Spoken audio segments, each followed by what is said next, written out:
India adalah negara yang kaya akan budaya, sejarah, dan keberagaman, dengan lebih dari 1 miliar penduduk yang hidup dalam keberagaman etnis, sosial, dan ekonomi, yang semuanya berkontribusi pada identitas unik negara ini. Salah satu aspek yang sering menjadi sorotan adalah kondisi kebersihan street food atau makanan jalanan di India. Meskipun street food India dikenal dengan rasa yang menggugah selera dan aroma rempah-rempah yang khas, tidak jarang kebersihannya dipertanyakan. Di beberapa sudut kota besar seperti Delhi, Mumbai, dan Kolkata, makanan jalanan dijual di lingkungan yang kurang higienis dengan risiko kontaminasi yang tinggi. Ini menjadi tantangan tersendiri bagi para penikmat kuliner jalanan dan pemerintah yang berusaha meningkatkan standar kebersihan. Pasti kamu pernah melihat video-video ini di beranda sosmed kalian kan? Selain itu, India juga dikenal dengan sistem kasta yang telah berakar selama ribuan tahun. Dalit, yang merupakan kasta paling terpinggirkan, masih menghadapi diskriminasi. Meskipun banyak perubahan sosial telah dilakukan, India adalah negeri dengan perpaduan antara tradisi, inovasi, dan perjuangan untuk kesetaraan. Meskipun konstitusi India telah melarang diskriminasi berdasarkan kasta, realitas di lapangan menunjukkan bahwa sistem kasta masih mempengaruhi kehidupan sehari-hari masyarakat Dalit.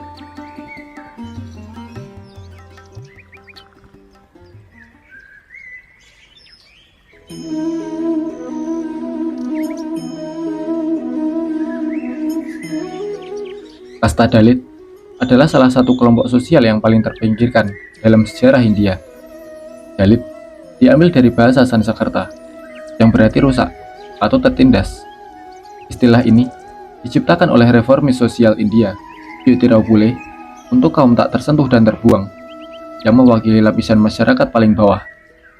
Mereka berada di luar sistem kasta tradisional Hindu, yang secara hierarkis mengelompokkan masyarakat menjadi 4 varna utama: Brahmana, Ksatria, Vaishya, dan Sudra. Dalit dianggap sebagai kelompok yang tidak termasuk dalam sistem ini, dan sering disebut sebagai tidak tersentuh atau untouchable. Saking hinanya mereka, kasta Dalit dianggap tidak ada di sistem kasta dan tidak diakui keberadaannya. Kaum untouchable di luar kasta ini dilarang bergabung dalam kehidupan religius dan kehidupan sosial pada masyarakat. Kaum Dalit diharamkan untuk disentuh oleh masyarakat. Kaum Dalit biasanya tinggal di daerah-daerah yang kurang berkembang, baik di perkotaan maupun pedesaan. Mereka seringkali ditempatkan di luar desa atau kota, di pemukiman yang terpisah, dan terisolasi dari komunitas lain yang lebih tinggi kastanya. Dalam konteks tradisional di pedesaan, pemukiman Dalit sering berada di pinggiran desa, atau di lokasi yang dianggap tidak layak oleh kelompok kasta lain. Di perkotaan, mereka biasanya tinggal di daerah kumuh, atau kawasan dengan fasilitas yang kurang memadai. Orang-orang Dalit sebagian besar menganut agama Hindu, meskipun sebagian orangnya juga menganut agama Buddha, Sikh, Kristen, dan Islam. Sistem kasta di India diyakini berasal dari tradisi Veda kuno, sekitar 1500 sebelum Masehi. Meskipun akar-akar awalnya mungkin sudah ada sebelumnya, pemisahan orang berdasarkan varna mereka dimaksudkan untuk mengurangi tanggung jawab hidup seseorang, menjaga kemurnian kasta, dan menegakkan tatanan abadi.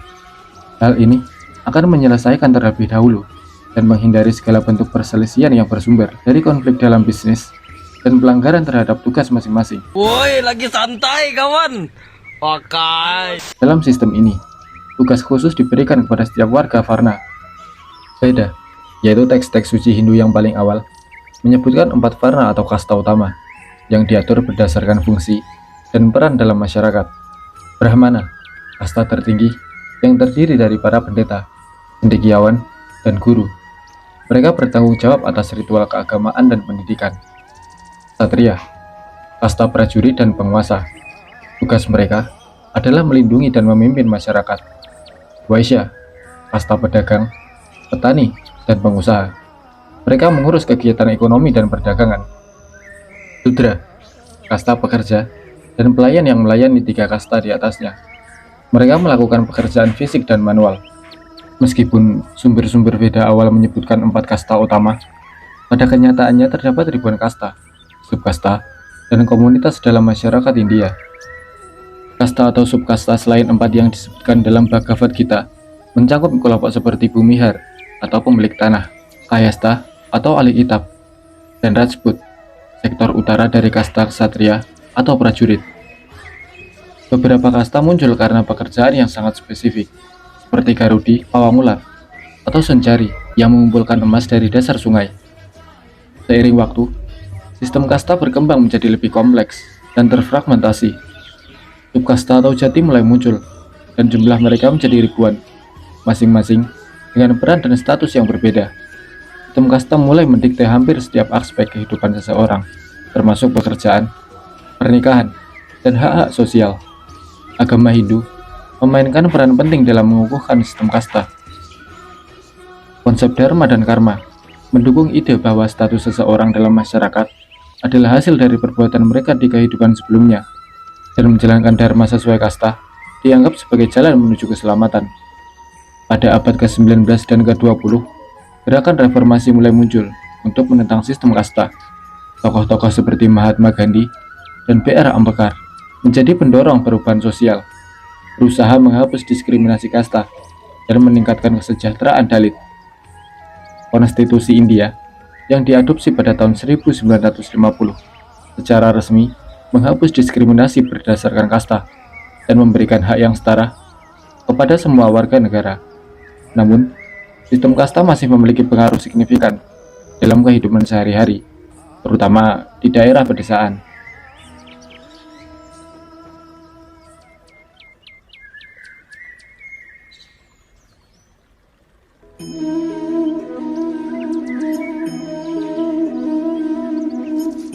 Di India, pembunuh sapi dapat dikenakan hukuman penjara hingga 10 tahun. Akan tetapi, nyawa kaum Dalit memiliki nilai lebih rendah dari itu. Menurut data PBB, terdapat kurang lebih 1.000 kasus pembunuhan setiap tahunnya diakibatkan oleh permasalahan kasta. Ratusan wanita Dalit diperkosa. Pada tahun 2011, Mahkamah Agung India menetapkan hukuman mati bagi pelaku pembunuhan dengan alasan kasta. Tetapi, ketetapan ini sering diabaikan. Sekitar 15% penduduk India adalah kaum Dalit, yang sering menjadi korban kekerasan oleh kasta yang lebih tinggi dengan alasan sepele.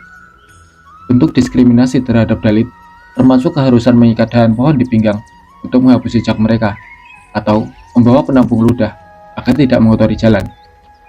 Identifikasi Dalit sering berdasarkan nama belakang atau marga, atau ditanya langsung, dan diskriminasi terjadi terlepas dari agama yang mereka anut.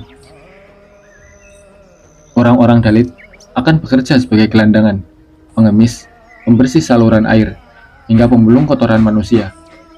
Kehidupan kasta Dalit ini pernah diliput oleh BBC News Indonesia yang dipekerjakan oleh masyarakat untuk mengumpulkan kotoran manusia dengan tangan kosong. Begitu rendahnya kasta Dalit di mata masyarakat India. Bagi masyarakat umum, kaum Dalit dianggap pantas mengerjakan pekerjaan rendahan, sekalipun memulung kotoran manusia dengan tangan kosong dan tanpa proteksi perlindungan kesehatan. Bahkan di wilayah Hindia Utara, kasta Dalit ini justru diasingkan dan disudutkan oleh masyarakat sejak waktu lama. Misalkan saja, kaum Dalit ini mendirikan toko. Pasti tidak akan ada seseorang pun yang membeli, karena toko tersebut milik kaum Dalit. Mirisnya, sebagian besar korban diskriminasi terhadap kasta Dalit itu adalah kaum wanita. Mereka tidak hanya menderita asma atau malaria saja, tetapi juga rentan terhadap kekerasan dan pemerkosaan. Diskriminasi terhadap perempuan dari kaum Dalit, atau sering disebut untouchable, dalam sistem kasta di India, merupakan salah satu bentuk penindasan yang sangat parah dan mendalam. Perempuan Dalit tidak hanya menghadapi diskriminasi berdasarkan gender, tetapi juga berdasarkan kasta mereka. Ini menciptakan lapisan diskriminasi yang memperparah marginalisasi mereka di masyarakat.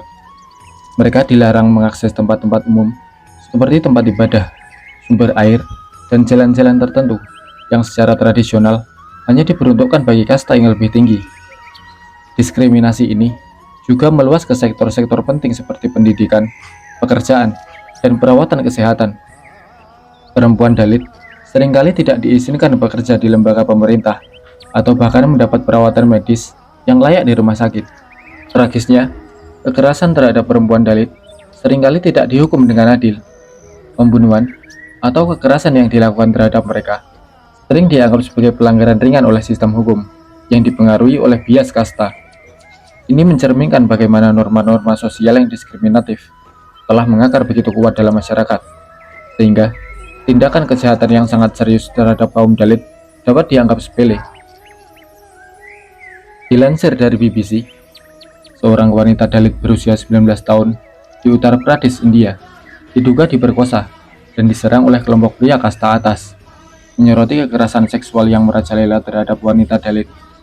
Wanita Dalit yang mencakup sekitar 16% dari populasi perempuan India menghadapi diskriminasi ganda karena gender, kasta, dan kemiskinan.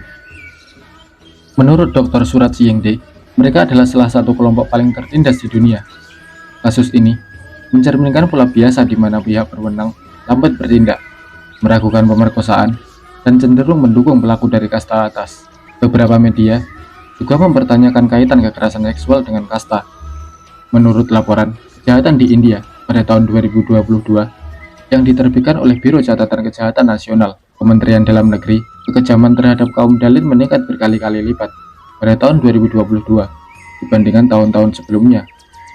8 negara bagian yang mencatat jumlah kekejaman tertinggi terhadap kaum Dalit adalah Uttar Pradesh dengan 15.368, Rajasthan 8.952, Madhya Pradesh 7.733, Bihar 6.509, Odisha 2.902, Maharashtra 2.743, Andhra Pradesh 2.315, dan Karnataka 1.977.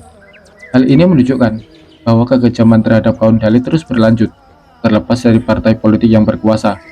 Uttar Pradesh di bawah Partai Bharatiya Janata, Rajasthan sebelumnya di bawah Kongres, dan Bihar di bawah Aliansi Rastriya Janata Dal tidak dapat menghentikan meningkatnya kekerasan terhadap kaum Dalit, meskipun ada klaim keadilan sosial dari pemerintah setempat.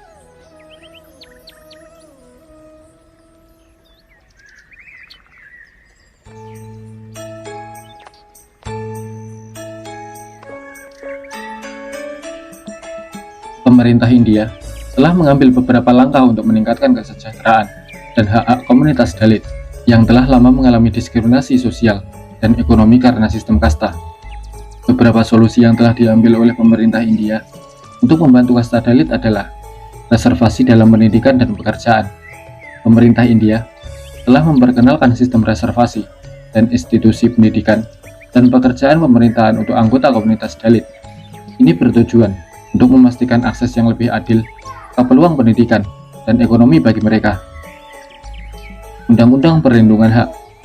Pemerintah telah memberlakukan undang-undang seperti Schedule Caste dan Schedule Therapy Act untuk melindungi Dalit dari kekerasan, diskriminasi, dan pelecehan. Undang-undang ini mengkriminalisasi tindakan-tindakan diskriminatif terhadap Dalit, skema sosial, dan ekonomi.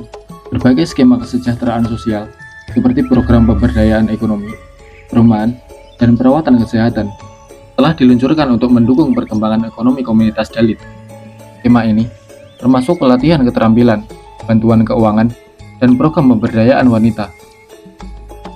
Kampanye kesadaran publik. Pemerintah dan organisasi non-pemerintah telah meluncurkan kampanye kesadaran untuk memerangi prasangka kasta dan mempromosikan kesejahteraan sosial. Kampanye ini bertujuan untuk mengubah sikap masyarakat terhadap Dalit dan mendorong inklusivitas. Lembaga dan komisi. Pemerintah India telah mendirikan berbagai lembaga seperti Komisi Nasional untuk Kasta Terdaftar atau National Commission for Scheduled Caste yang bertugas untuk memantau dan melindungi hak-hak Dalit serta memberikan rekomendasi kebijakan kepada pemerintah. Pendidikan dan kesadaran kasta. Upaya untuk menghapuskan diskriminasi kasta juga dilakukan melalui perubahan kurikulum pendidikan yang lebih inklusif dan menekankan pada nilai-nilai kesetaraan dan persaudaraan. Meskipun berbagai langkah telah diambil, tantangan dalam menghapuskan diskriminasi kasta terhadap Dalit masih tetap ada. Namun, solusi-solusi ini menunjukkan komitmen pemerintah India untuk memperbaiki kondisi kehidupan komunitas Dalit dan mempromosikan kesetaraan sosial.